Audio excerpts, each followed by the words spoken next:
In hitiš domov iz službe, zato ker si za neko obveznost naštimal direkt za službo in šibaš in greš ves napet tja in pol zamudiš in so ljudje slabe volje in potem šibaš naprej in priješ zvečer utrujen, ampak greš še nekaj narediti, zato ker imaš še eno stvar v planu in potem padaš v poslo in potem ne spiš dobro in se zjutraj zbudiš in veš, da imaš še 101 stvar za narediti in potem nadaljuješ. In dejansko naša kolektivna bolezen je, da se ves čas stiskamo. Ok, vzameš ven list in zdaj želim, da na ta list napišeš vse stvari, ki ti grejo trenutno v življenju na živce. Katere stvari so trenutno v tvoji okolici, v tvojem življenju, ki ti gredo na živce in nič k sosedu gledati, samo začni pisati. Kdo ti gre na živce, kaj ti gre na živce, kaj poskušaš kontrolirati in bodi iskren, iz sebe napišeš vse, kar ti gre na živce. Ne rabiš se cenzurirati, ne rabiš zavestno pisati. V tej situaciji je moje učenje. Ne, napiši, koliko je. Na živce mi gre, ker moj mož ne odnaša smeti. Pika. Karkoli.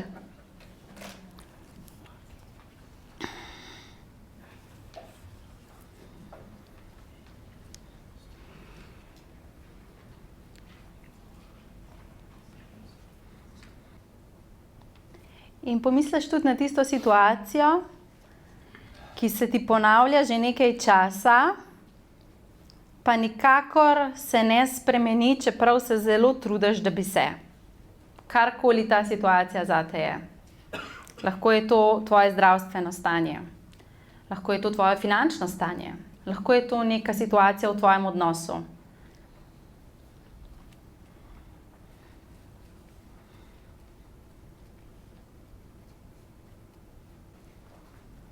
In na ta seznam napišeš tudi to stvar, ki si jo že toliko časa želiš zmanifestirati, pa se ti še kar ni zgodil. Toliko se že zelo želiš zmanifestirati, pa že marsikaj si v to smer naredil, ampak se še vedno ni zgodil. Tudi to stvar napišeš na ta seznam.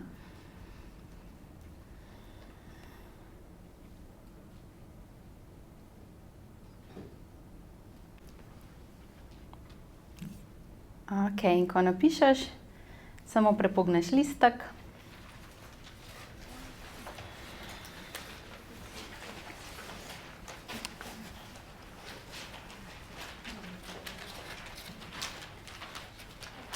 Zdaj pa ena zgodbica.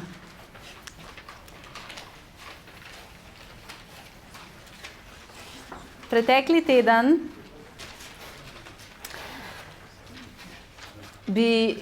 je bilo moje delovanje zelo, zelo aktivno. Letala sem od enega snemanja na drugo snemanje, od fotografiranja na obali sem letala v Ljubljano, da smo posneli video posnetke za na novo spletno stran. Ko sem prišla domov, sem pisala vsebine, potem sem se spomnila, Tjaša, pozabila si jesti, zdaj 5 jesti, sem jedla zvečer. Nisem dobro spala, sem prišla naslednji dan na snemanje, z zabuhlimi očmi, bila obremenjena, noben make-up tega zdaj ne bo skril, ok, dajmo posneti video, so mi je jezik zapletal, ni šlo, smo ponavljali, po 6 urah snemanja smo končno uspeli posneti posnetek, ki je dolg 4 minute. In ko sem prišla domov, po tem celem tednu in tem dnevu snemanja, ko smo 6 ur snemali video posnetek dolg 4 minute, sem se usedla na tla v kopalnico in sem se zjokala in jokala. In sem si rekla, zakaj je vse toliko težko. In v tistem, ko sem zlila vse svoje solze v kopalnico, hvala Bogu, da so ploščice po tleh, sem opazila, da v bistvu sploh ni zares nič v mojem življenju res narobe. Ampak narobe je bilo to, ker sem jaz pozabila nase, ker sem se preforsirala, ker sem preveč delala, ker sem dosegala nek cilj, za katerega sem si sama zadala, da mora biti zdaj dosežen, in to je, da je nova spletna stran objavljena do četrtka, ko je močna točka v času in začetek pomladi, in ker se je moj zamislil, da bi bilo ful dobro, če bi se s prvim dnem pomladi moja nova spletna stran objavila. In zato, ker sem si jaz to zamislila, sem dala sebe v stres, sem dala celo mojo ekipo v stres, sem dala celo svojo energijo ven iz sebe v doseganje tega cilja, da bo spletna stran v četrtek objavljena. In čeprav sem vedela, Tjaša, vstopna energija je pomembna, s tako energijo, kakor boš ti to skreirala, to bodo ljudje čutili, čeprav sem vse te stvari vedela in čeprav sem redno skrbela za to, da sem se stresla, da sem se dobro počutila, sem sebe še vedno stiskala vsak dan. Dokler se nisem zjokala v kopalnici na tleh in se zavedala, da v bistvu nič zares v mojem življenju ni narobe, edina stvar, ki je narobe, je to, da sama sebe non-stop stiskam. Se stisnem za ta projekt, se stisnem za tisti projekt, se stisnem za ta odnos, se stisnem za odnos, non-stop se stiskam. In zdaj s tebe vprašam, a se prepoznaš v tem? Ja. Non-stop se stiskamo. In hitiš domov iz službe, zato ker si za neko obveznost naštimal direkt za službo in šibaš in greš ves napet tja in pol zamudiš in so ljudje slabe volje in potem šibaš naprej in prideš zvečer utrujen, ampak greš še nekaj narediti, zato ker imaš še eno stvar v planu in potem padaš v poslo in potem ne spiš dobro in se zjutraj zbudiš in veš, da imaš še 101 stvar za narediti in potem nadaljuješ. In dejansko naša kolektivna bolezen je, da se ves čas stiskamo. Da ves čas dajemo projekte pred sabo, druge ljudi pred sebe, naše želje, cilje, vse je bolj pomembno, kot smo pomembni. In ja, pomembno ti je to, da končno najdeš ta pravo osebo za partnerski odnos in se ženeš. Pomembno ti je to, da najdeš novo stanovanje, če se slučajno želiš preseliti in iščeš. Pomembno ti je to, da najdeš novo osebo, če rabiš eno osebo zaposliti in se vržeš v to in to. Mogoče hočeš novo službo in delaš to in to. In stalno dajemo pred sebe stvari, za katere verjamemo, da jih moramo doseči, zato da bomo mi dobri. In sama sem prepoznala v prejšnjem tednu, kako sem si sama zastavila, moja spletna stran bo objavljena v četrtek, zato ker je toliko dober datum, res je dober datum, tako da izkoriste ga. In moja cela energija je šla samo v četrtek to more biti. In že en mesec, če ne celo več, vsi ta datum lovimo. In ta datum je čez 2 dni. In danes sem ugotovila, da mi tega datuma ne bomo ujeli. Pa ne zato, ker se mi nismo z naše strani vse stisnili in naredili, ampak zato, ker eden od zunanjih izvajalcev pač ni naredil svojega dela. In sem si rekla, zdaj je to tista tipična priložnost, ko mi rečemo, kjer kreten, kako si je dovolil, kako, in ja, smo šli v to tudi. Smo šli danes malo na sestanku ekipe v to, kako da ni naredil, Ampak, ko ne gredo stvari po naše, če tudi druga oseba ni dostavila, ne gre za drugo osebo. Tudi če vesolje ni dostavilo, ne gre za vesolje. Gre za nas, ker smo se stisnili. Spet, ponovno, kakor se vedno in redno stiskamo. In ta moj primer s spletno stranjo sploh ni zares pomemben z vidika, da spletna stran ne bo objavljena v četrtek. Če pa ne bo v četrtek, bo pa v nedeljo. In v bistvu je vseeno, na kateri dan je objavljeno, če je energija, s katero se to objavi, dajmo to v svet. In v bistvu je vseeno, kateri dan spoznaš svojega partnerja. Kar je pomembno je, da dan, ko ga spoznaš, si v pretoku, ker pol ga boš spoznal. In ni pomembno, a danes pride tisti denar, ali pride čez en teden, čeprav tvoj bo razpočil se od tega, ker danes tega denarja še ni. Zato, ker denar bo prišel takrat, ko boš ti v pretoku. In spet se vrnemo na to, da dejansko živimo v vesolju, kjer nam je vse dano in celo vesolje deluje za nas. Nam prinaša stvari. Vesolje sam reče, kaj rabiš? Ampak zdaj se pa zrelaksiri, pa se del pretok za to, da ti jaz lahko to dostavim. Ampak ne, mi pa skozi. Kot eni hrčki v uni kletki, ker mi bomo to skreirali, ker mi si bomo zamislili, kdaj bo šla spletna stran ven, ker mi si bomo zamislili, kdaj boš novo službo najdel, ker ti si boš zamislil, kdaj bo denar od tebe prišel. Zakaj ti? Zakaj mi izsiljujemo od vesolja stvari takrat, ko smo si jih mi zamislili, da bi mogli priti. Naša naloga kot kreatorji svoje realnosti ni izsiljevati, ker si je naš ego zamislil, to mora biti pa zdajle. Naša naloga kot kreatorji je, da povemo, to si jaz želim. Potem se damo pa v pretok in vztrajamo v pretoku in sodelujemo z življenjem. In ko je ta pravi trenutek, ne samo zate, ampak za vse ljudi okrog tebe, bo ta stvar prišla do tebe. Ker to, da, recimo, če iz mojega primera delim, to, da stran ni sfiniširana, to tako more biti. Čeprav sem se še pol dneva nazaj jezila. Ampak a veste, zakaj to tako more biti? Zato, ker Tjaša se še vedno ni naučila, da zaupa, da je vse v božanskem času. Ker ona hoče vse po svoje. In vesolje mi ne da. Ker mi hoče reči, Tjaša, sej bo v božanskem času, ampak po mojem božanskem času, ne po tvojem ego-umskem božanskem času. In vse v življenju se dogaja v perfektnem timingu.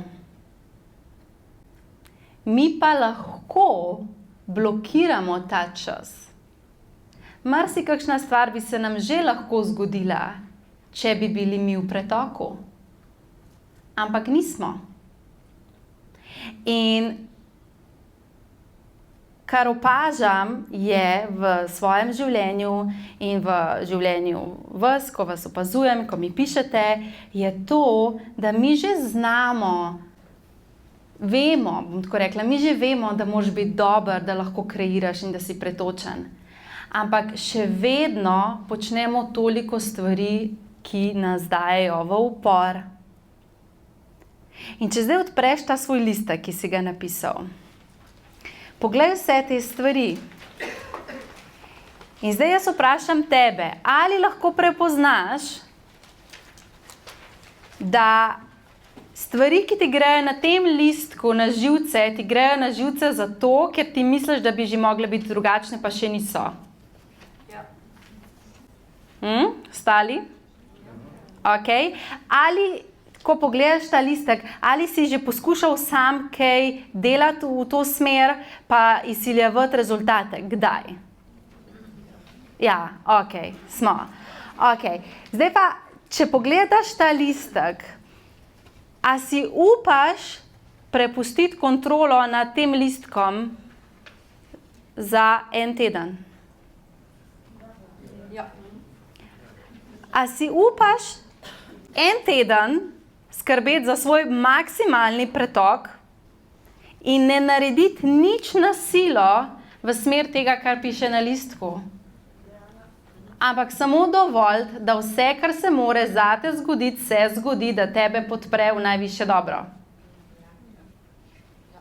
Ok, in to dejansko pomeni, da recimo, če hočeš, da se tvoje stanje telesa izboljša, da še vedno lepo za sebe skrbiš, ampak se ne forsiraš vsak dan in se ne gledaš vsak dan ogledalo in si rečeš, kdaj že. Ampak da samo skrbiš zase lepo naprej in zaupaš, da si podprt, da iz vseh strani pride do tebe to, kar more. Da ne greš vsak dan gledati, če hočeš zmanifestirati več denarja na bančni račun, a je že prišel priliv. Ampak da enostavno samo danes daš v procesu, v katerega te bom popeljala, namero, da si v popolnem pretoku in v zaupanju, da pride in skrbiš za to, da normalno delaš naprej iz ljubezni in bo, ko bo. Če recimo hočeš zmanifestirati eno osebo v svoje življenje, da ta teden nič ne narediš v to smer, da boš to osebo srečal, ampak se fokusiraš nase in se imaš lušten in uživaš in prepustiš, da vesolje naredi svoje. Da v projektu, ki ga na vsak način hočeš sfiniširati, ki ga na vsak način hočeš po svoje zaviti, da še vedno delaš, ampak dovoljuješ božanski čas, kdaj se boš premaknil na naslednjo stopnjo v tem projektu. A si upamo to narediti za en teden? Niste najbolj prepričljivi. Ok, bomo pogledali, kako to lahko naredimo, ampak prvo, a razumemo, kako je pomembno, da prepoznamo, da edina stvar, ki nas ovira v življenju, smo mi sami. Ker mislimo, da največ vemo, ker mislimo, da vemo, kdaj je pravi čas, ker mi mislimo, da vemo, kdo je prava oseba, ki nam more nekaj dostaviti in kdaj nam more dostaviti, in ker mi izsiljujemo stvari iz svojega uma, namesto da bi se prepustili v tok življenja. In a se kdaj vprašate, tisti, ki ste samski, a se kdaj vprašate, da dejansko to energijo, ki jo usmerjate v to, a je ta pravi, a ta ni ta prava, kdo je ta pravi, a bo ta pravi, da vso to energijo, ki jo usmerjate v to, da iščete pravo osebo, v bistvu dajete v nič, namesto da bi uživali z ljudmi, ki so trenutno ob vas. Ker vam je vesolje poslalo te ljudi, zato da boste imeli izkušnjo z njimi, da vas bodo obogatili, ker s to novo energijo boste vi šele lahko pritegnili ta pravega partnerja. A ste se kdaj vprašali, da vi dejansko morate biti v tej službi, v kateri ste, tudi če vam gre najbolj na živce? Zato, ker dokler ne boste v tej službi postali hvaležni in najdeli način, da izraste sebe v točno tem delu, novo delo ne bo prišlo. A ste se kdaj vprašali, da ta partnerski odnos, ki vam gre toliko na živce, ker vam ne daje točno tega, kar bi radi, more biti tam? Zaradi tega, ker točno ta oseba ima točno to sposobnost, da ti ob njej najdeš en del sebe, ki si ga izgubil. Ne, mi se pa ves čas ločujemo in ves čas kontroliramo in ves čas na silo funkcioniramo. In a veste, kaj so mi vodniki rekli, ko sem se povezala včeraj za našo skupino in sem rekla, kaj je tisto glavno, kar jim moram deliti. In so rekli, povej to, da si se jokala v kopalnici na tleh. Sem rekla, to sem jim že v pismu napisala v nedeljo, ne rabijo še enkrat vedeti, ja pa še enkrat povej. Sem rekla, res hočete, da se toliko smešam, pa skozi v enih in istih mojih fijaskih govorim. So rekli, ja, zato ker to, kar ti doživljaš, doživljajo vsi, vsak na svoj način. In ja, mogoče se ne zjokaš v kopalnici na tleh, mogoče se v kuhinji. Ampak dejstvo je, da vsi se stalno dajemo v stres in ta stres si kreiramo sami. Zato, ker ti si zamislil, da bo stvar pri teh tvojih letih drugačna. Ker ti si zamislil, da po toki količini energije in dela, ki si ga vložil, bo pa tvoj projekt drugačen. A se prepoznamo v tem? In zato dejansko življenje ne more dostavljati, ker se ves čas upiramo, ker ves čas blokiramo svojimi prepričanji, svojimi idejami, svojimi raznimi razlogi, zakaj bi nekaj moglo biti. Vesolje, življenje, Bog, duhovni vodniki, kakorkoli želiš to imenovati, meni je vseeno, kako ti to višjo silo imenuješ. Kar pa je to, da celo stvarstvo tebe podpira. In v tebi je energija, ti si sposoben vse skreirati. Milijone si sposoben skreirati. Največjo ljubezen na tem svetu si sposoben skreirati. Najbolj zdravo, sijoče, vitalno, orgazmično telo si sposoben skreirati. Ampak ne v oporu, v pretoku.